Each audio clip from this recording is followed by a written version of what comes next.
Alright. And it's the next day. And we're in the shower. Oh no, I'm having Vietnam flashbacks of our previous encounter Yes, with me as with well, actually. uh, Eesh. Should we continue this? yes. I wake up and take a hot shower. Oh, Oh no, that was uneventful. that went surprisingly well. Back in my room, the first thing I see is the familiar row of medication bottles lined up on top of my dresser, and it makes me depressed as usual. It's annoying. I thought it was okay. I thought I had my peace with this thing, gotten over it. But what I really did... Well, It's never over, man. It's never over, man. I allowed myself to forget that I have a problem. Being here really reminds me of the reality, and trying to fight against it just hurts. Are you sure he doesn't say only reminds me? It hurts. It hurts. Reflecting on it's only going to do so much. I've done this before for months. It seems like it's time to get it over it. If I allow myself to forget that my life is definitely not going to be as long as those of others, I won't get anywhere. Yeah, positivity, Kenji. I mean Isao, whatever your name is. My life may be different from others, but it's a life in progress. Hey, imagine if there was a twist like in Fight Club, and it turns out that Kenji is really you, but your other personality that comes out and makes you do stuff that your normal self would dream to do, because it represents that part of yourself that naturally inclined to violence, and it's born from the frustration of living in a society that limits you and okay. Probably better than the one with Jet Li. Oh, well, don't even remind me of that. That is how I'll rationalize it.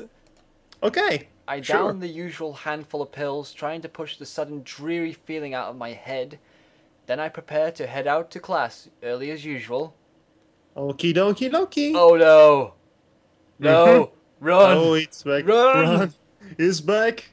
As I step into the hallway, I notice Kenji coming around the hallway corner, stealthily making his way over to his own room with a large bag. As he sneaks past me soundlessly like a ninja, hiding in plain sight. No! Don't do that! Where's my money, man? Where's my money? I call out to him. Hey! He jumps at the sound of my voice. Yeepa! Oh, hey, man. I didn't notice you there. I'm really tired. You see? I'm really tired. I think it's more like he didn't see me, but that's not the issue. Where have you been this early? Shopping? Shopping? No, I wasn't shopping. Sometimes I have to visit the math teacher. Yeah, the math teacher. I figured it would be a good idea to find how to learn the next exam is, since to do you in advance if you want. So then, what's in the bag? Don't tell me it's a severed head, please. I thought to go shopping while I was outside. I need supplies to continue the fight against the vast feminist conspiracy. I don't know what to recommend to this guy anymore. But he needs help, laid, or both. I think he needs help getting laid. Yeah, actually that's the same prescription I gave to Kilrain. Actually, possibly with a member of his own sex, because that's clearly what he's after. I thought I'd go shopping, blah blah blah. Okay. Okay. I thought you didn't go outside. I wear a hat now. It better not. I beg your pardon? I decided not to point out that he's not wearing a hat. It's probably for the best. An awkward silence settles between us, and that Kenji breaks it by pushing his door open slowly, releasing a creaking sound into the air that only makes the moment seem more awkward. He sets the bag down inside his room, and then closes the door. I'm surprised you went out of your way to find out a test date. Trying to take advantage of an opportunity to study it is pretty diligent. I never study. That explains a lot. Oh. I just wanted to know where the next text day was, as I'm still going to take it. Duh! I need to know, and I know what a day I can afford to skip class. He usually sends out updates on what crap on my phone, so I had to sleep. I check up on it. And why do you have to go out when you can get it on your phone? I don't carry a phone. Well, that explains a lot. No, it doesn't actually. What do you mean you don't carry a phone? You mean you just leave it at home? Nah, I don't use phones. I don't have a phone. Phones? I have phones. I have no phone. I get the feeling he's one of these guys who basically thinks they get spied on through the phones. Technology! Why don't you have a phone? How can you not have a phone? No phone at all? No phone? Why do you think actually saying phone constitutes a joke? I don't. Oh, Kenji. I don't like phones, actually. I am kind of scared of them. I don't know why. I think it's some kind of repressed trauma with phones. But basically, when I hear phone, I get nervous. It's my darkest secret. Well, thank you for sharing. Yes, thanks for sharing that with us. I have two theories on it. Either I have some fear of receiving some undefined, ominous, life-altering doom call, or I am. I was beaten. I was beaten with a phone in the past, or maybe phone killed my parents or something. But I really can't understand it. Beaten in the head? Well, where else could I get beaten with a phone that would make me unable to remember it? The ass. The ass. I was hoping it wasn't that word. Me too. Unexpectedly logical. I feel very depressed now, sensing this conversation is more or less over. Kenji opens the door again and prepares to head inside. Yeah, I'm going to sleep, dude. Have a good one. A good one of what? Class is gonna start in like 20 minutes. I already did something today. Too tired to go to school. Hey, you need some lip balm? What? No! Keep that away from me! Lip balm? Balm. Lip balm. Am I reading that? Am I seeing that right? Yes, he's trying to offer us his chapstick. I accidentally bought two because I thought the store is selling individual AA batteries.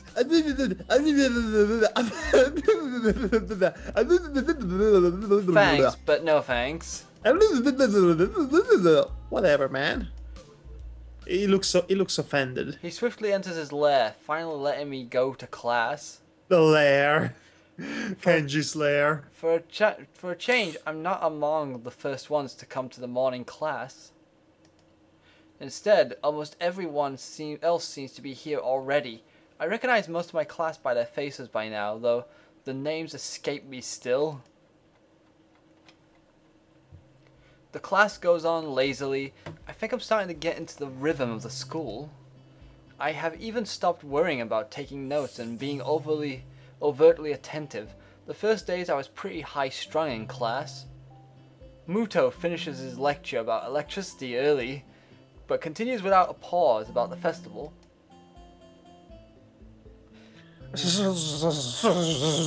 So as you know, the festival is the day after tomorrow. I hope everyone's projects are going to be successful this year. Yes, this year. Have a swell time. But come Sunday, please keep the meaning of the festival in your keep the meaning of the festival in your heart. Gain some fried food, yay! Everyone bursts out in laughter, and so do I. Shut up, Larry. Yes, thank you, Mikado. The remainder of his sentence is buried beneath the ring of the lunch bells, and everyone starts packing their things. Hooray! Muto deliberates for a moment, but since almost nobody seems to pay attention anymore, he gives up and sits down. Best teacher ever. Oh! It's crowded in the hallway. Oh my gosh! All of these silhouettes in motion! They're all made of static paper. Oh no! I'm having not agoraphobia, the other phobia in which you cannot stand being surrounded by too many people. Oh, I'm having that kind of phobia right now. What's it called? I don't know. Oh. It's crowded in the hallway, or as crowded as hallways in a school will probably get. Most of the students seem to be heading down to the cafeteria. Oh! So, hello. Damn it, Austin! I'm going to make you the sentence super extra special lunch offer. Austin, it's an offer you can refuse. Amazon matched lunch boxes and the privilege of enjoying them in private with two beautiful beauties of beautifulness. What, so we're going to go on to a ladder match involving the box lunches on the roof? No, it will be an all holds barred lunch session, Austin. Her overly flirtatious sales pitch echoes in the hallway, a remarkable feat since it's full of people. Emmy strikes a very confident-looking pose, as an attempt to one-up her ridiculousness, puffing her very modest chest and making the V for victory sign with her hand. You know, it's not nice to comment on a woman's chest. You know, that's very rude. Yes, it is. Me and Madhog are very gentlemanly like that, as we make fun of people. Exactly. Speaking of which, hey, look at the girls' breasts. They are huge. Sounds delicious. To what do I owe the honor of being invited? You stood there looking really lost and said, "I thought you could carry some company. I am all the company you need, Austin. That's Damn it." probably the most depressing reason imaginable. Oh, whatever floats. Oh, hey. It doesn't matter as long as you get the girl at the end. So how about it? You're probably really lonely and would sit there in the cafeteria found there this afternoon, all alone. After all. Damn it, Austin! I'm just kidding. I'm kidding. Sure, I'll have your lunch offer with pleasure. Oh my. Did someone say pleasure? Nurse George Takei, now it's not the time. To the roof, Robin! Let's go to the roof. The roof? That's what I said, the roof. Why the roof? Because that's where we eat lunch, silly. And if I don't get up there, then she'll probably wander off, and then I just know I go hungry because she'll go hungry because she never packs. Because she never packs any almost anything for herself. Who will? Come with me, and you could, instead of telling me, just come with me. Of course, okay. I think we don't have much of a choice. We're clearly being overpowered by this Hulkian girl. Devara, stop waving that cursor around my body like that, please. I'm making it up to you because I thought you needed it. You know, it's too bad people can actually see that in the stream. Your nonsensical cursor waving. I think you know what? Next time we record this, leave the cursor visible, if you please. I'll try that. Without answering my question or waiting for a response, she grabs me by the arm and drags me through the hallways. I attempt to make conversation on the way. Damn it, Austin! Stop waving that cursor like you're a bloody pervert! Why do you have extra lunch? Emmy smiles guiltily. Actually, it's yesterday's lunch. Oh, goody. Oh, so we're eating the Leftovers. rotten leftovers. I Slipped. slipped in a run at lunch and forgot to eat it. Oh well. Ah. Huh? The stairway to the roof is a little dilapidated, but it's clearly being used recently. Stairway to the roof. Why does it remind me of a song? At the top of the stairs is a door complete with missing padlock. I wonder who the intrepid individual was that removed the lock. And lo and behold, folks, we have now entered the staple of every visual novel and anime, the roof. Yep, the roof, where the cool people go to do some cloud watching and think about the future and the present and the past and eat lunch with friends. And jump off roofs. Oh, that too, but that's more in real life than in actual visual novels. Emmy shoves the door open and steps beaming into the sunlight. I was actually trying to reference an anime that did that scene where they jumped off roofs. Okay, who is this shadow? Oh no! Well, who's that mysterious shadowy silhouette of a character we obviously never seen? Suddenly a tall, dark stranger could appears that out of be? nowhere, standing imposingly in front of us. Emmy flinches back, almost falling back down the stairs. Hello. Did I scare you?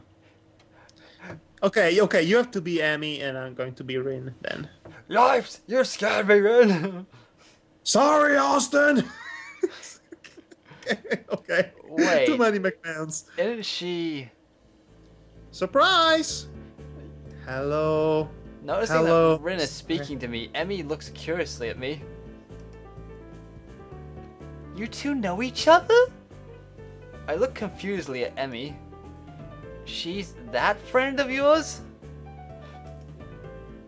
Rin has turned her gaze towards the clouds drifting above the school. I didn't know you knew this person, Emmy. That sure is an interesting coincidence. Indeed. The awkward silence lasts only for a few seconds until Emmy lets out a tiny giggle, shrugging the coincidence off. And I just realized that all these characters have been paired in twos. I think by now you would have noticed that leitmotif. It is all a pairing made out of conceived after personalities and compatibilities of their individual disabilities. So I think Lily and Hanako is the best on that front. So of course you would pair the timid shy one with the tall motherly type to take care of her, and of course you would pair up the crazy psychotic manic one with the equally psychotic but quiet because she's deaf, and and of course you would pair the weird but cool one with the energetic one. That only makes sense, right? Yes, makes total sense. And now the Var is going away because he's obviously disgusted by all this. No, I wasn't going away. I just ended up turning my chair. I invited his house for lunch. If you know him, that's just better. Oh, does this mean I don't get food? Or did you invite him for lunch without the lunch? Or maybe he is food, whichever works. Neither. I have food for free. Hooray! Crisis averted. Nice thinking. They walk to the other end of the roof while I stay at the clock tower for a while, taking in the atmosphere. There is nobody else but us here. I guess the roof is not as popular as it is in other schools. A few rundown benches and tables are scattered around the edges, perhaps in an attempt to make the rooftop... Austin, you're going to defend the WWF title in a tables, ladders, and chairs match. Oh, by the look of Vengeance 2015.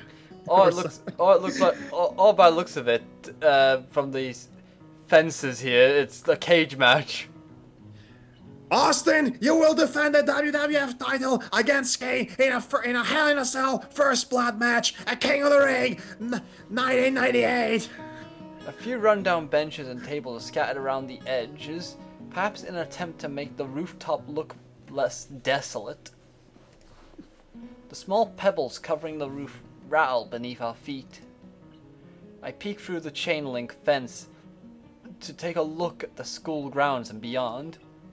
Students are strolling in pairs and groups around the quadrangle and at the cafeteria. A few delivery trucks are driving past the school towards the convenience store nearby. Somewhere a watchdog barks at a passerby. Can you actually feel the emotion and enthralling description of the ambience of the dog that barks at someone? This is also, what's the word I'm looking for? This is also padding. Let's go with that. Somehow when I look towards the town center, the small town riveting. Strikes me very strongly, almost palpably.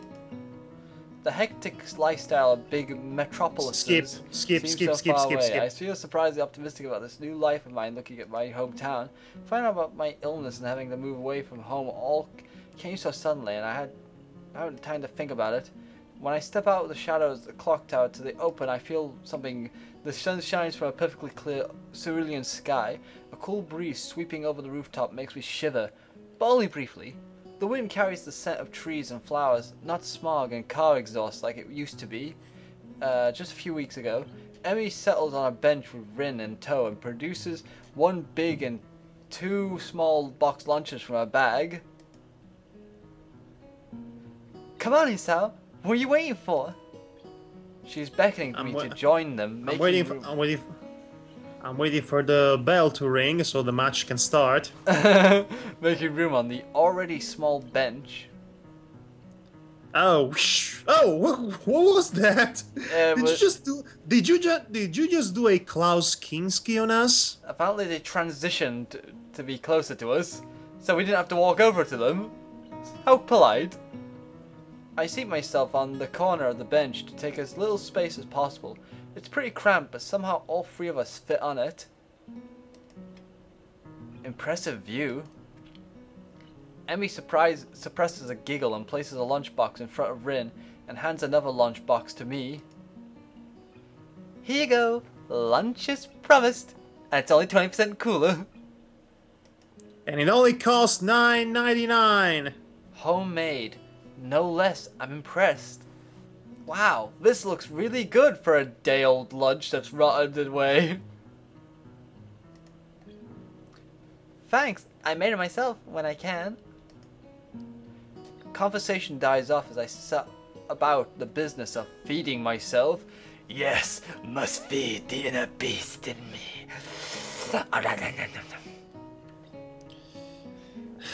Yeah. This beast inside of me, na na na na na na. I must confess, I feel like a monster. Taking a few bites, I glance up and notice Rin deftly opening the lunchbox and popping a forkful of food into her mouth, using only her feet. Even though I've seen it before, I can't help but be impressed at her dexterity. It's also a reminder of the sort of place I'm in right now. Will I ever get used to the sights such as this? In due time, my friend. In due time. I can't decide if getting used to such a thing would be a good thing or a bad thing either. Does getting used to this place mean that I'm giving up on being a normal person? Oh, don't say that, man. Or does it mean that I'm becoming more understanding about those around me?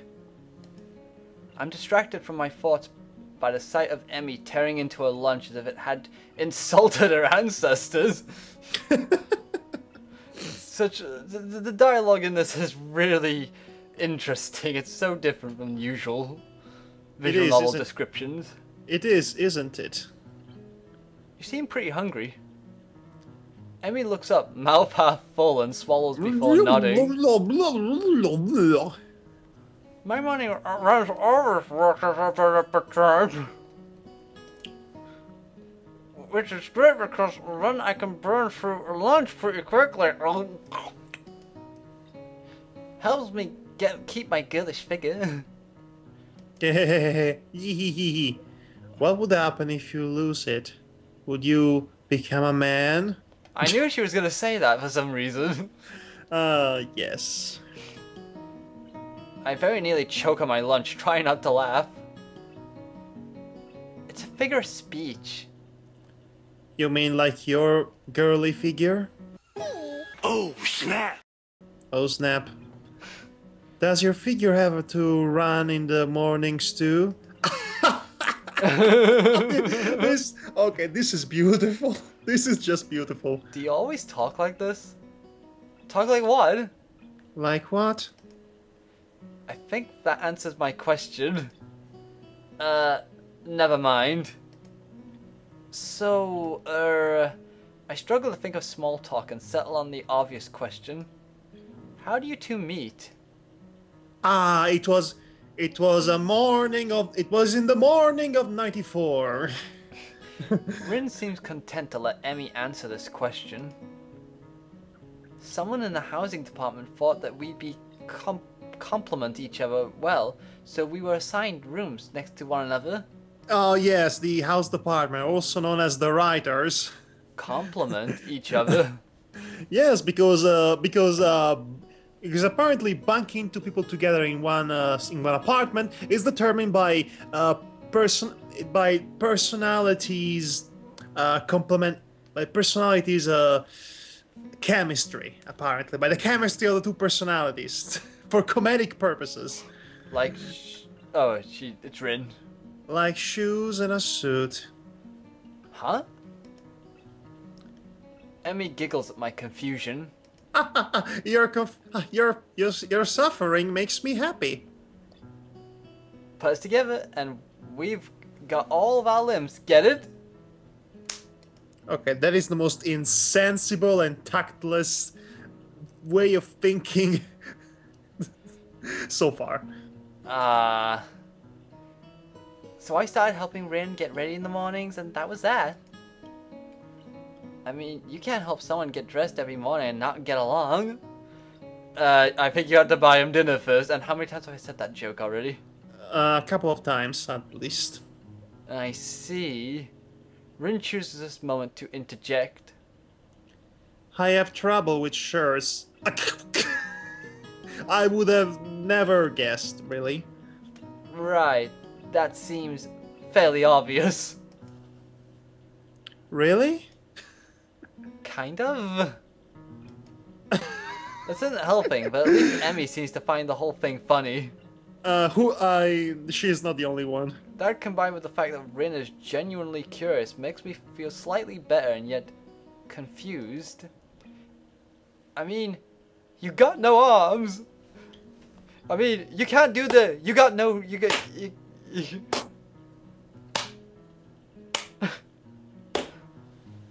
I think Madhog showed his impressed hand clapping there.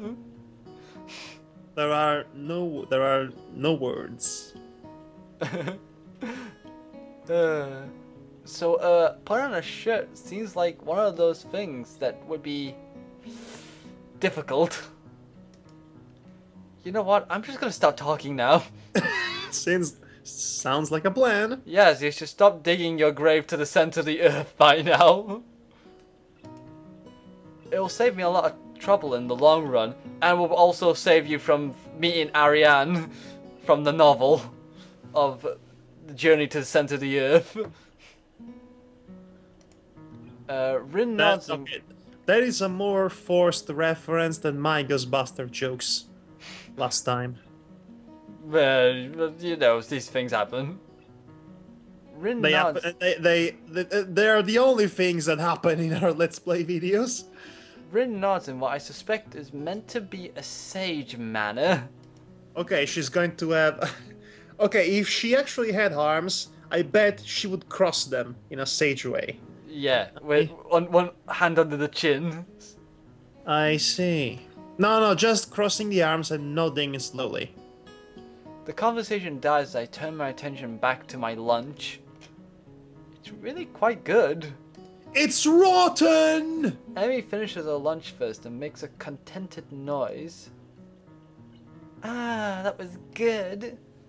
As she busies herself with cleaning up her lunch, Rin speaks up. I'm thirsty. I don't think you should drink that. Looks bad for you. Oh, I almost forgot about that. Nonsense. It makes me feel stronger, smarter, more aggressive. I feel like I could take all the world. Thank you for that. Thank you. Oh, I almost forgot about that. Sorry. With a flourish, she reaches into her bag and removes a trio of juice boxes. She tosses me one that appears to be cranberry juice, one to Rin that appears to be some kind of strawberry milk, complete with pink color scheme, and keeps an equally pink box of some kind of fruit punch for herself. I think she likes the color pink. Yes, I get the strange feeling too. Ring dexterously stabs her straw through the top of her box and begins to drink. I'm once again impressed by how flexible she is, but this time I keep my comment to myself. Somehow I don't think either Emmy or Rin are the sorts of people to think twice about the way they work around their particular disabilities. Rin especially so. Indeed, she gives off the impression of being entirely unaware that she's missing any limbs at all. Whether or not she's conscious, that's a conscious decision, is another matter. I'm honestly not sure. So, Hisao, how do you like it up here? It's quite nice, actually. I like high places for the view. Especially of that barking dog from earlier. That was such a riveting thing to witness. Thanks for inviting me up here. This was a life-changing experience for me, after all. And for lunch, too. Emmy grins a 1,000-watt grin, pleased by my response, I suppose. No problem. Feel free to eat with us next time, too, okay? I won't make you lunch, but you can bring your own up here. No lunch service? I don't know. Emmy looks... Yeah? No, I was meme for her. Emmy looks mock offended. Trying to take advantage of my good nature? The nerve. She giggles. Well, if that's your answer, I guess Rin and I will just keep eating lunch all alone. I am suddenly assaulted by the most heart-rending puppy dog eyes I've ever seen as Emmy pouts. Kidding, I was kidding. I love to eat lunch up here again. Good location, and the company's okay too. Just okay though. all in all, I'd say 3 stars out of 5. Emmy frowns a bit at my declaration of okay, but she seems happy about that I've accepted her invitation. I guess this makes us friends now. Or at okay. least acquaintances, at least. Hey, they are not quite friends, they are acquaintances! We will never leave! You know, the Animaniacs parody of Friends. That is a classic. Go watch the classic Animaniacs sketch. It's comedy gold. Indeed. The lunch bell rings, signaling a return downstairs. Rin, you didn't finish your lunch again. I wasn't that hungry. Yes, I'm having something happening here. Something happening? No, I just received some friendship request on Skype of some sort, but anyway. If you don't eat more, you're going to fade away. Rin shrugs. Why does that make me think of a song? Rin shrugs as if this is an acceptable risk. And by the way, I usually find that the term fade away is used a lot by most rock bands and heavy metal bands for some strange reason. Yeah, that's what I was thinking about actually. I mean, Damn it, Austin! Stop waving that cursor around that girl's breasts. I'm not even thinking about it. You were doing it a moment ago. I didn't realize. I don't realize why I'm doing any of that. Come on, we better get going. The three of us head down the stairs together. And the curtains apparently helped us into class. Thank you, curtains. Hey, the afternoon class passes. Once again, I find myself without a plan for something to do after school, so I head to the library to return a couple of the books I finished reading. Walking inside, I see that there are about as many students here as there were on Tuesday, all the more evident from the almost total silence enveloping the room. Yeah! As I drop the books I borrowed into the return slot in the counter, Yuko suddenly pops up from behind it. It quite startled from the banging they make as they hit the trolley next to her. Headbanging! Rock and roll! Sorry Yuko, didn't mean to startle you. You are the one who's startled, but anyway. No, that's fine. It happens a lot. I'm used to it by now. Can I help you with something that doesn't relate to books, maybe? It's okay, I think I know where everything is. Thanks anyway. Okay, I'm just going to disappear like hair. I suppose I'll grab another book or two while I'm here. There's not much else to do, and after reading so much during my stay at the hospital, it's become a hard habit to break. I wander down the fiction section towards the back of the library, scanning the bookshelves for anything that catches my eye. As I do, I look over the corner where Hanako had been the last time I was here, not really expecting anything to come out of it. Well, lo and behold! Deja vu, anyone? Surprisingly though, she's there. Okay, you have to be father shy because it's a thing now. I decided it's a thing. Surprisingly though, she's there as absorbed completely in a fairly thick book. I decide against intruding on her like last time and get back to finding reading material. Well, that went on. Again, I think we burned pretty much all the bridges aside from Rin Tezuka's. Now the game is in automatic mode. After an indiscernible amount of time spent perusing the aisles, I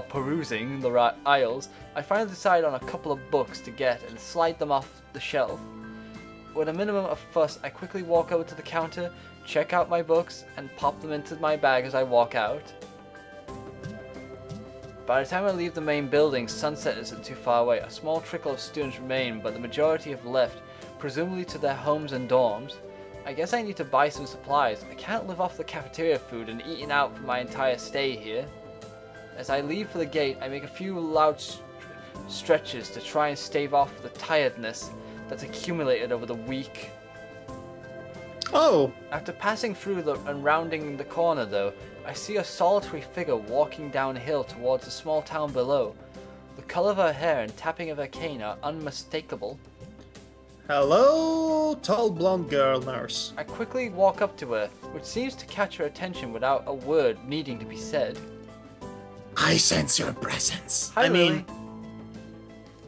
Yeah, that's... She takes a moment to place the voice slightly, adjusting her head to face a bit more towards the source of my voice as she does. Isao? Master Isao? Is that you? Yes, that's me. She seems to have a good memory of voices. The fact that she actually remembered is a pleasant surprise. Good evening. What brings you here? Once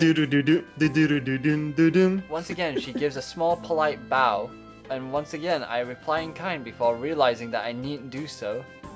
Just going to town. You? My, what a coinkydink. Yeah, what a coinky dink.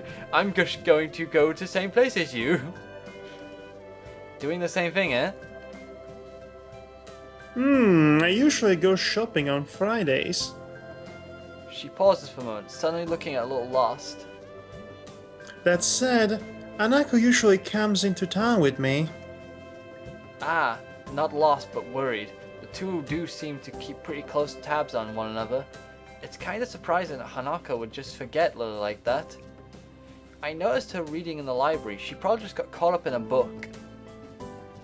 She lets out a small sigh of relief. Thank you. She has a habit of doing that. Avid reader? Right. She doesn't like being around crowds of people, so reading away from... Hey, well, that's Relax a a bit. Although she probably didn't intend it, I can't help but grimace as I recall my first meeting with her. Hardly wanting to bring it up, I remained silent as we quietly continued to walk down the quiet road.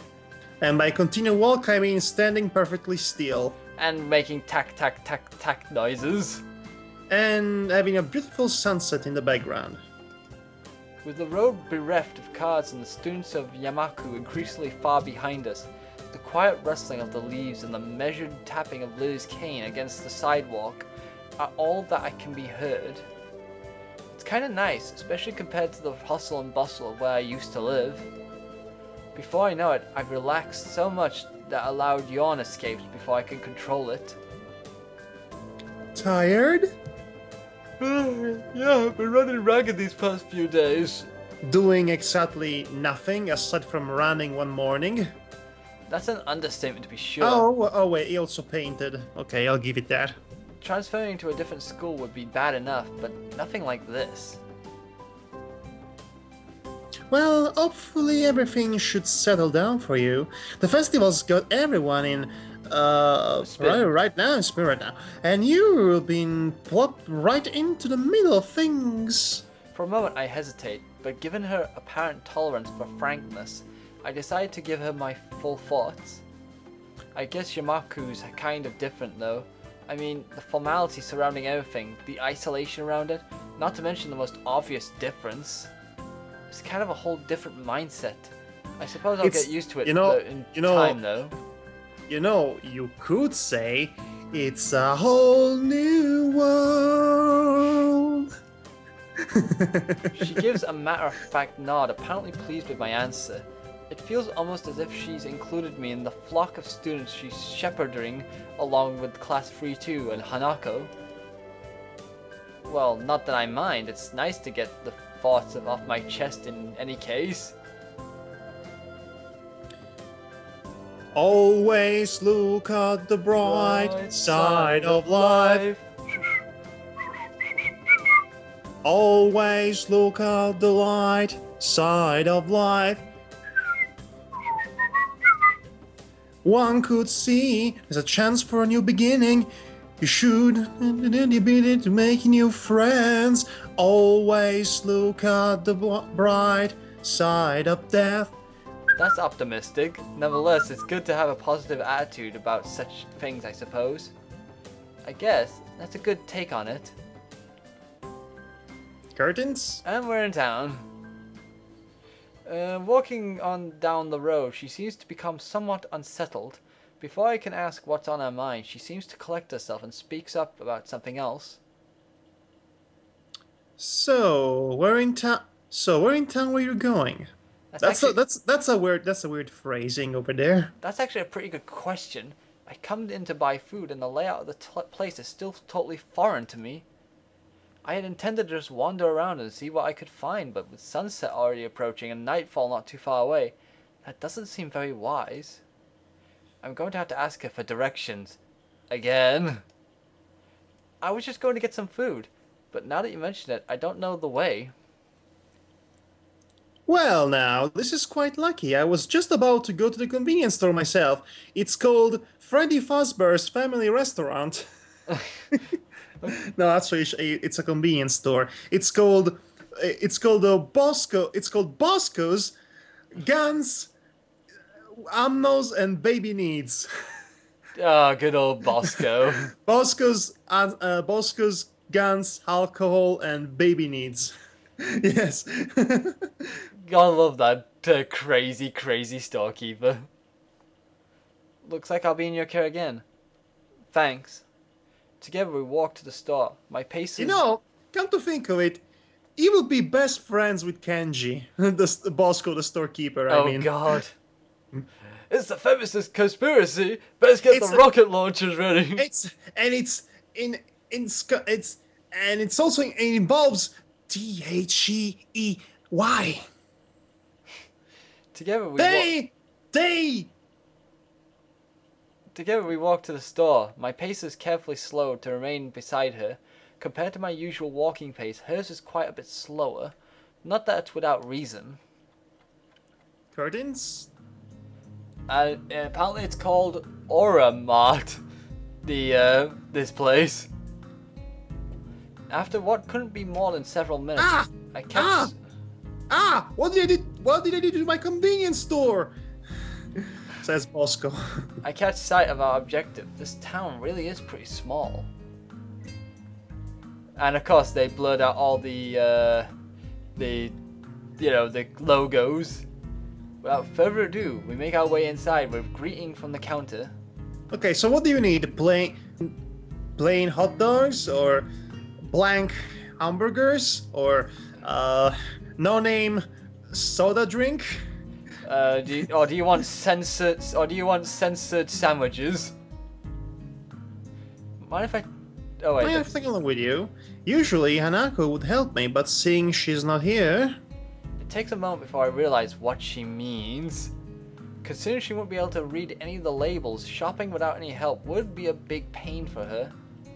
That said, I can't shake the feeling that she had this idea since I said I was coming here. Sure, it'd be my pleasure.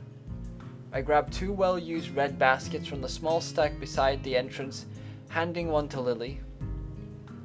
Yep. Why? She put down her okay, cane. I gather that she's very tall, but I didn't think she was that tall. She had to kneel in order to grab the basket from you. She lays it on the ground, put it in her school bag, and retracting her cane and sliding it through the basket's handles before picking it back up in her right hand. Wait, if she doesn't use her cane...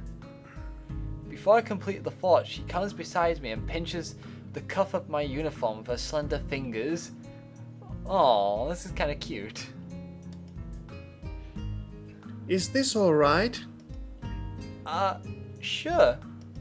And he says that, but in truth, he was dying because his nose wouldn't stop bleeding. And also his heart was probably going 2,000 miles per hour. Oh yeah, before long you have the Sauron's evil eye again, covering the screen and signaling, and basically doing the game over screen. I have no reason not to accept. I can think of worse things than shopping with a pretty girl holding on to me, even if it's out of necessity. We navigate our way through the store, with not one of the occasional passing customers seeming to bat an eyelid. Considering how close Yamaku is, I guess seeing students from there must be entirely normal for the local residents. As we reach each aisle, I quickly check with Lily and find out what she needs. I grab it along with what I'm looking for and put our items into our respective baskets. I guess this is the same routine she and Hanako follow every Friday. Right, all that's left is the bread and that should be my shopping done. Do you need anything else, Lily? No, this should be everything. Oh, don't forget the no brand detergent. And the pixelated milk. Off we go then. With a quick side trip to the bakery section, we make our way to the registers. The line, thankfully, is almost non-existent. It's not long before we both paid for our food and are out of the door. Raindrops keep falling on my head. As Lily retrieves her cane and extends it to full length, I waste a minute looking upwards at the night sky, while holding both our bags. For a moment, I try to make clouds with my breath, but the summer heat doesn't seem to cooperate. But what do you think was gonna happen? Eventually, she rights herself, taking a quick stretch before taking her bag and leaving me 2 by 2.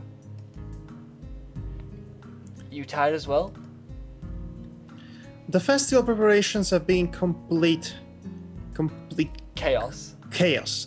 Shizuna breathing down my neck doesn't exactly help things either. Also, you didn't help earlier on in the slightest. I Hey. am still... Hey, she's only trying to get everything organized. Better now than later, right? I suppose I'm going to enjoy reading in town. Relaxing in town. Relaxing in town tomorrow. That's for certain. I guess the festival preparations must be taking their toll on both of them. We walk out to the quiet street talking between ourselves as we carry our bags of food and supplies from the store. Wait, what's that? I notice a very distinctive figure making its way towards us, silhouetted by the street lamps. For a Well, second, who could that be? For a second, I think it's another male student from my class, but as he, or should I say she, gets closer, I recognize her quickly. She's everywhere as of late, isn't she? She's infesting our game next to Misha and Shizune. Well, actually, I actually don't mind her kind of infestation because it's, not jump scary, Rin, what are you doing? not heart exploding. Rin. Seriously, you shouldn't jump out people with heart conditions. That's so irresponsible. Well, they don't know he has that, I don't think, if I remember correctly. You think they would be a bit more, considerate? Yeah, exactly. Rin, what are you doing out here so late? I was following my muse, but alas, I lost her. And then I got hungry, and I started eating no branded chips. And then I forgot what I was doing all along. And then I saw you, and I remembered you have a tackle problem. So I come down to say hello to you. Hi. Rin? Lily perks her head, looking like she's trying to focus on listening more keenly. It suddenly comes to me that I should probably interpret the scene for her. It's Rin. Tezuka, I think was her last name, from our school. She stiffens at the name and gives a complicated-looking expression, something like a forced fusion of composed smile and painful cringe. Oh boy. I understand. Master Wayne? I guess Lily knows Rin too. Rin turns to look at us, looking terribly out of it. I'm not entirely sure if she recognizes either of us, or at least she doesn't acknowledge it if she does. Rin, did you sniff paint? She looks like a zombie or a statue. A statue of a zombie! But slowly some symptoms of understanding seem to light in her dark eyes. This is something she must react to. Rin blinks once, very thoroughly. Thank you for the blinking animation, by the way. Hello. There was an awkward pause, everyone waiting for someone else to say something. What are you doing here this late? I was wondering about that myself too just now. So everything I said about her is true. Some people asked me that just before. I assume they were wondering the same. I don't know. They didn't know either. I asked. That's why I'm wondering. So you're wondering for the reason you're actually wondering. Okay, so that was pretty much it. Wanderlust? It's a murder mystery without a murder. Oh, so it's like James Joyce's Ulysses. No, it's no. I just said the free. I just said three random words, and they just happened to be James Joyce's Ulysses. It has nothing to do with this. It just came out like that. My tongue is tired. We've been doing this for several hours now. Yeah. They were going that way. She turns facing to her right in order to demonstrate the direction of other people went to, as if that was important. Then rotates. After them. Yeah. Then rotates back like a mechanical puppet in one of those overly complicated clockworks. For a person who gives the impression of being the quiet type, Rin really does use a lot of words to say things that don't need to be said. Unsure if she's finished, I say nothing. Neither does Lily, who seems equally robbed of words for the time being. I think that both of us are in fact just scared that any response might provoke her to continue. Our stupefied lack of reaction doesn't faze Rin at all. She keeps looking at us expectantly, a calm hint of expression on her blank face. She seems to be that kind of person, always so relaxed, as if full elephant-grade sedatives were flowing into her veins in the place of blood. Do you have amnesia? I don't recall you having anything of that sort, though. Oh, but if you had, I would like to come to your home and play it together with you. I hope it's the sequel. It is a better story. No, Then we should place that video on YouTube. No, I don't think it's that. The other passerby were probably just worried, though. You do look really lost. The way you're standing in the middle of the street. Oh, I see. Oops. Maybe I should have taken some other kind of pose in that case. I ponder for a while whether I should chase the angle further or give up for the sake of my own sanity. I vouch for the latter. I decide on the latter. He agrees with you.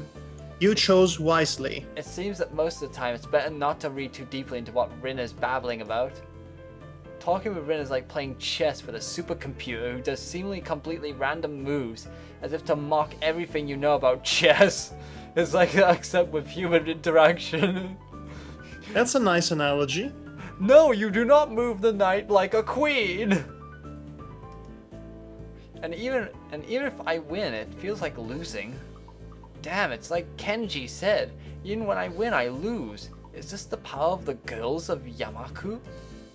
It's the vast feminist conspiracy. I push the thought aside as too dangerous to consider further. It's probably just Kenji's anti-female propaganda getting to me during the moment of weakness. Yeah, maybe taking another pose might have worked.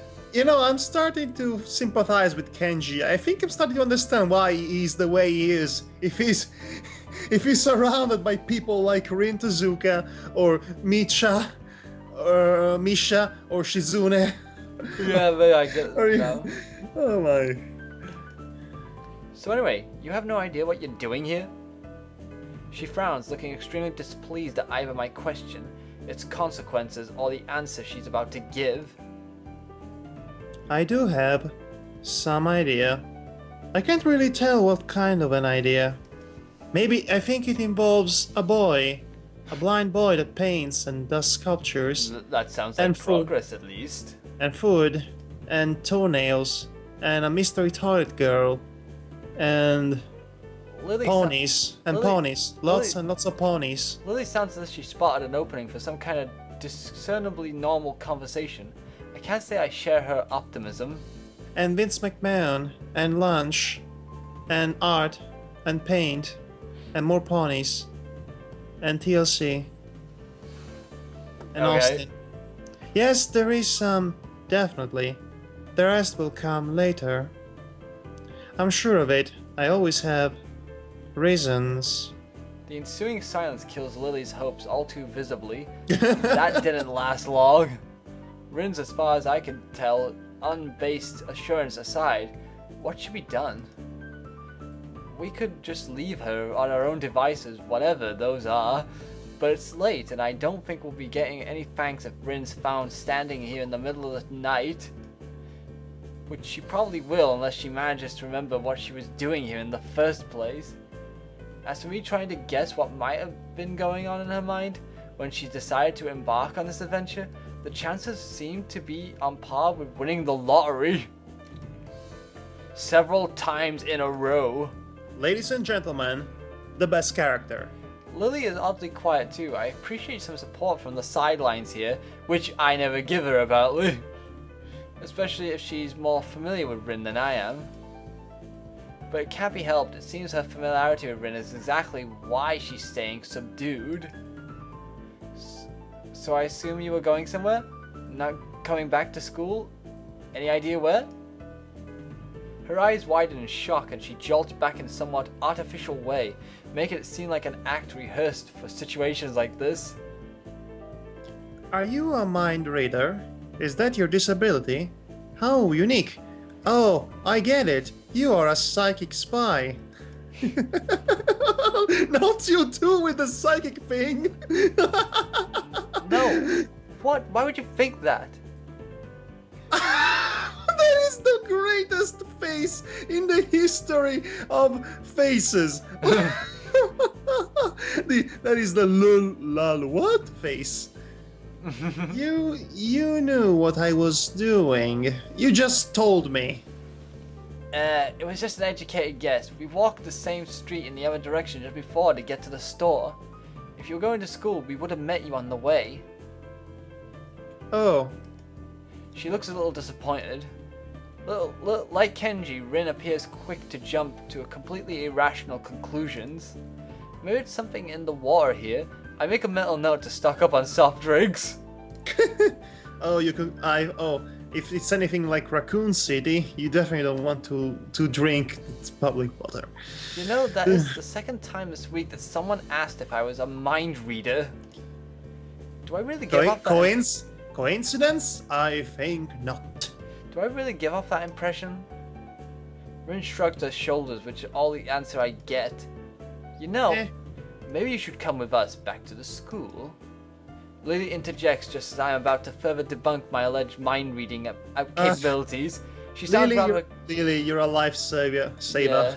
She sounds rather concerned, the paper-thin smile on her face badly disguising that fact. Maybe she came to the same conclusion as I did. For everyone's sake, I decided to let the mind-reading topic drop. It's entirely insane anyway. Yeah, Lily's right. If you can't remember, there's no point staying here. Rin considers this rather simple deduction for a moment, then nods. Okay. Curtains? We start towards the school again, having wasted way more time than necessary with this episode. Which I'm agreeing with because it's getting really, really extremely late. Okay, the day is almost done. Rin walks along the edge of the sidewalk in a rhythmic way, looking like a mix of sleepwalker and rope dancer, while Lily keeps on one hand on my shoulder, tapping the ground with her cane. Tap, step, step, step, step, step. Are we practicing for the next sequel of Step Up? Maybe. Apart from that and a few fragmented beginnings of conversation, it's quiet. A quiet quite apart from the relaxing one into town at that. It's quiet. Too quiet. So, how's the mural going? We are going to get bad luck. Never talk about works in progress. I'm sure it'll be wonderful. What did I just tell you? Damn it, Austin! What did I just tell you? Tap, step, step, tap, tap. She doesn't care to talk about it. Lily's politeness feels out of place for the first time. Step, step, step. The hill Yamaku rests on top of is surprisingly steep. Going uphill, we slow the pace, but I still feel my pulse rising and breathing getting heavier. Almost there. I can see the gates already. More than that, though, I notice that Lily's hand slightly tightens on my shoulder, interpreting it as a gesture that she wants to ask something. I speak up. Anything wrong, Lily? I resist the urge to say, aside from our traveling companion, but only just. For a moment, she seems to debate whether she should even bring it up, but goes for it anyway. Is everything alright? Alright? How do you mean? The fact that I can't interpret her incredibly vague question puts her off for a second. It's just, you seem unusually tired, I guess. Now that she brings it up, I notice that my breathing is strangely heavy. The uphill walk has really done a job on me. Uh-oh. Really noticed it all too quickly. We have a choice. Okay, save the game. Save the game. Just let's go through with this choice and then see what happens. Okay, one of the ones you already saved. Okay. Okay. Continue. Now let's see. So I'm not in a good condition, or I don't really want to talk about it. The first one. Methinks. It's alright, I just need to catch my breath. My condition isn't the best these days. Oh. Is it something that is related to you being transferred here? I mean, She cuts herself off rather abruptly, maybe realizing she was being a bit too intrusive. Her instincts are sharp though, and while I don't like the subject, it's not like I should lie about it. If it's Lily, I don't think I mind. I'm a little weak for the time being. Hanako said you look fairly healthy, so I naturally thought. Lily doesn't finish her sentence again, letting it trail off with a measure of concern. As she furrows her brow, Lily's uncomfortable expression spurs me to say at least something to ease her feelings. It's surprising that she's this flustered, considering her straightforward attitude of her own blindness. She must know that not all share her own comfort about such things. No, it's okay. I have a pretty... I guess the best way to put it would be a messed up heart. Arrhythmia. I had a bad heart attack a while ago because of it, and spent most of the spring in a hospital. Ended in Yamaku on doctor's orders. She silently nods, her head in acknowledgement. My answer, though, only seems to make Lily furrow her brow even further. She doesn't seem to quite know how to react, given we don't really know each other that well. I can't really fault her for it, given I have the exact same reaction. To my surprise, in a moment's time, her face shows that she comes to sort of realization. Wait, so the time when Emmy and you collided in the hallway? Oh, I right. grimaced slightly. Her ability to connect the dots quite so fast is unexpected. Yeah, I guess I'm a textbook example of why those rules about running in corridors exist. That was a lot more dry than I intended. Lily visibly shies away from continuing the topic. While I do want to assuage her concern, I really don't want to dwell on this either. Meanwhile, Rin Tezuka is just standing there, exchanging glances between the two of you. Yeah, don't worry about it. I try to offer a reassuring smile, but then realize the futility. Without knowing this, Lily smiles at me reassuringly, but doesn't say anything further. Curtains, and here we are. Arriving at the dorms, Rin stops in front of her mural as if lightning strikes her. She had been so quiet for almost all the walk back that I had almost forgotten she was here. Hey, that face again. It's Friday, isn't it? Yes, Friday the 8th of June. This is bad. Bad? Why? I think I'm going to go in a fetal position and throw up, possibly in reverse order. Excuse me? Excuse you? Is something wrong? No, nothing is wrong. It's Friday and nothing is wrong yet. This mural is not going to need to be finished. It's going to be finished by Sunday, so everything is alright. Everything is awesome! Everything is cool when you're part of a Excuse me, team. Rin. Say this line, Madhog. Do you have any drugs or a time machine? That is not good. Not good.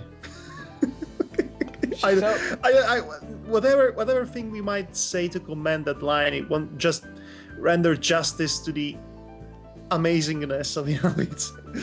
So she's behind her schedule, we're calling. Shizune's exasperation at Rin's carefree attitude several days ago, I don't know what to think. She has left herself open for a told you so unless you can pull off whatever she needs to pull off by Sunday morning. Rin keeps staring at her mural, looking as mortified as she can. Leave me. I'm going to need to work for a while. So late at night? I glance at Lily, expecting her to share an incredulous look with me as I roll my eyes, but then I realize she's not one to do that kind of thing. Leave me. Well, she looked very, very serious, actually. We do, of course, not wanting to aggravate her any more than she already is. There's a churning bad feeling in my gut.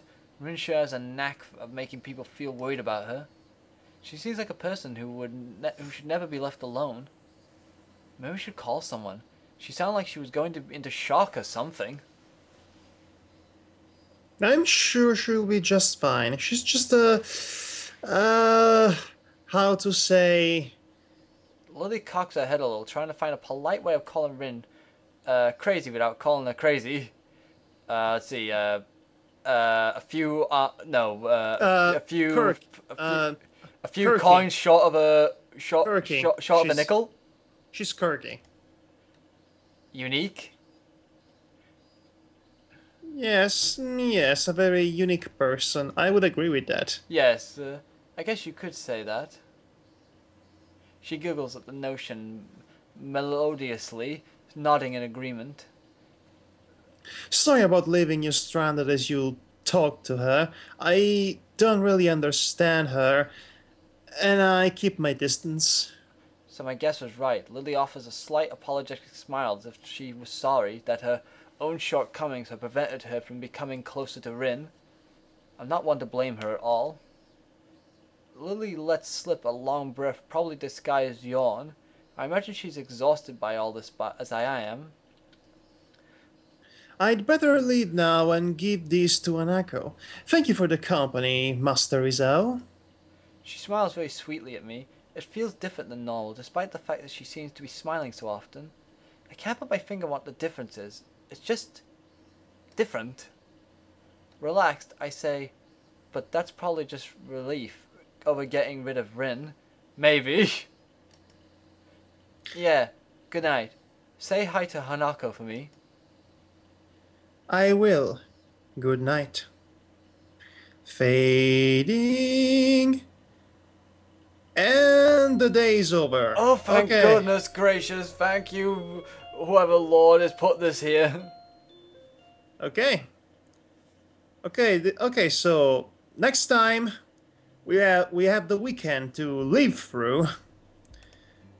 So yes, save the game, and thank you for joining us in this other new session of our playthrough of this game, which is getting more ridiculously exhausting the more we play it. Yes, the VAR is a testament to that, and we'll be seeing you next week. Bye, everyone. Good night, everybody. Love you, Devar.